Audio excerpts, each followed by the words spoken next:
What's up, Ben? Hey, how you doing? I'm pretty good, just chilling. How are you? I'm good. Hey, you know what? I'm gonna head out for a 2-week yoga retreat to India. I'll see you later. Well, wait, I already thought we were filming today.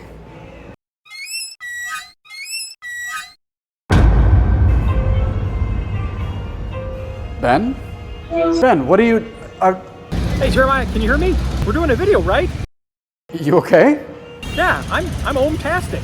Yep, that's the Ben we all know when, well, we know. Aw, buddy. Should I even ask why, or... I love yoga. I think there's a lot of things that a weight trainer can benefit from by incorporating some yoga into their routine. Better injury resilience, better mobility, relaxation, stress reduction, better breathing techniques, just to name a few. Yeah, Ben, that's great and all, but there's like 5 yoga studios just on this block. Why would you go all the way to India? Jeremiah, sometimes you just need to hear it from the horse's mouth. I've learned so much since I've been here already. Guru, what is the meaning of life? Life is about TikTok dances. That's absolutely the only reason of life. Now I'm going to go over the 5 best yoga moves to incorporate into your strength training routine. Now? Oh, you mean like right now? Okay, so wait, when are you coming back? Okay. Hey. I'm really confused right now. Hey, that's the Jeremiah we all know and we, well, know. Good callback. So now we are going to go through 5 great yoga moves that you can incorporate into your routine as a weightlifter. So one thing we want to stress with this is you don't have to take all these yoga moves and do them at one time.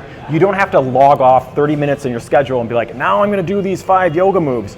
The way Jeremiah and I do it, basically take our sets of strength training, and for example, let's say you're doing a push-pull move, you might do a set of push, a set of pull, and then one of the yoga moves, and then as you move into your other exercises, kind of pepper the yoga moves throughout the entire routine. And we realize this is not ideal for strength performance, but that is not always the goal of training.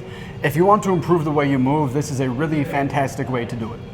Additionally, when you're working out and you're getting nice and warm, all that tissue starts to get more elastic and very responsive to the yoga moves. So I think as a physical therapist, it's a great time to do them during the workout. So the first yoga move is going to be the fire log pose. This is going to be a great move to open up your hips and loosen up those glutes. Since in strength training we concentrate so much on building the glutes, many times we get tight there, and you definitely don't want sticky hips. Jeremiah, stop bending forward. No one can do that. Stop showing off. Okay, most of the time you're going to be upright in this. All right, so yoga pose number 1 is the fire log pose. Essentially, my goal is to get my foot on top of my knee with my knee on top of my other foot. The way to regress this position, because this is difficult, is to start with your legs straight, then say I want to stretch my right hip, I'll take my right foot, place it on top of my left knee. I'm going to get to a spine neutral position, so I might just puff my chest a little bit, put my hands into the ground, and then I'm going to slowly bring my knee up towards my chest, bringing my foot up towards my chest, and the stretch starts here. At some point, this might not feel like a very good stretch, so you got to progress it, and then now we start to progress to this stretch. As that gets easier and easier, again, you begin to fold forward more and more. What we're stretching is that outer hip right back here. For this stretch, I would hold it for a minimum of 30 seconds on each side, so remember to swap your feet in knee placement so you get both sides, but you really could hold the stretch for as long as you feel like you have time. Our second yoga move is called eagle hands. This is a fantastic opener for the back side of your shoulder blade region into the back side of the shoulder. So for the yoga pose eagle hands, if I want to focus on the left side of my body, I'm going to first bring my left arm across my body, right arm goes under so it's elbow to elbow, and now I'm going to try to rotate my palms so that they face each other. That's the difficult part. If you're not able to do that, you may just bend that left arm down and grab your thumb. Don't get confused which arm is which. Once you cross them, it gets difficult.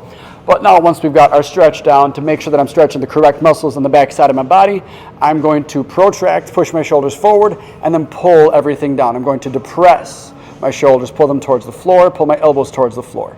And again, I would hold this stretch for 30 seconds at a minimum on each side. So our third yoga move is going to be downward dog.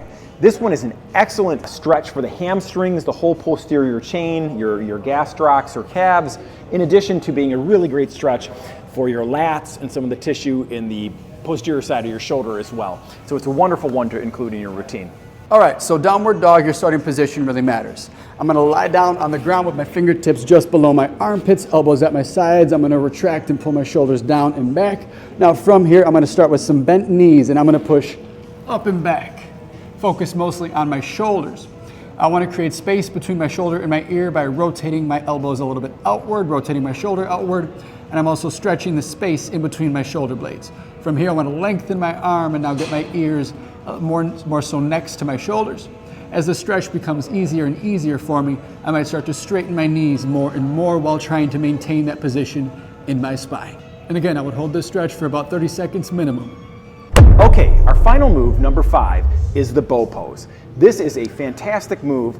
It is optional though, because it is a little bit more difficult, but it stretches the entire anterior front part of your body. So you're gonna get the shoulders, you're gonna get great extension into your spine, and you're gonna stretch out the front of the hips. All right, so the bow pose. This one is very challenging to do, but it is a phenomenal stretch. I'd suggest you get started by grabbing just one foot, pinky down, thumb up on the inside of that foot, and then lower yourself down gently. If you still feel comfortable, you can bend the other leg and reach back for that other leg. From here, you might lay down and just get comfortable in position, and then slowly start to lift your knees and your chest. Maintain your breathing. Don't push this stretch very far. Your back is in a vulnerable position, so you want to make sure you're safe and comfortable. If this stretch is too intense for any reason, an alternative, and a good alternative, is a simple cobra, where we start by lifting our chest gently off the ground. If that stretch is easy, again, we start to straighten our arms more and more. The more you straighten your arms, the bigger stretch you get.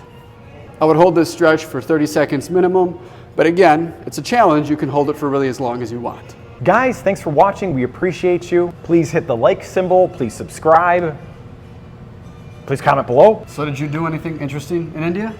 Not really.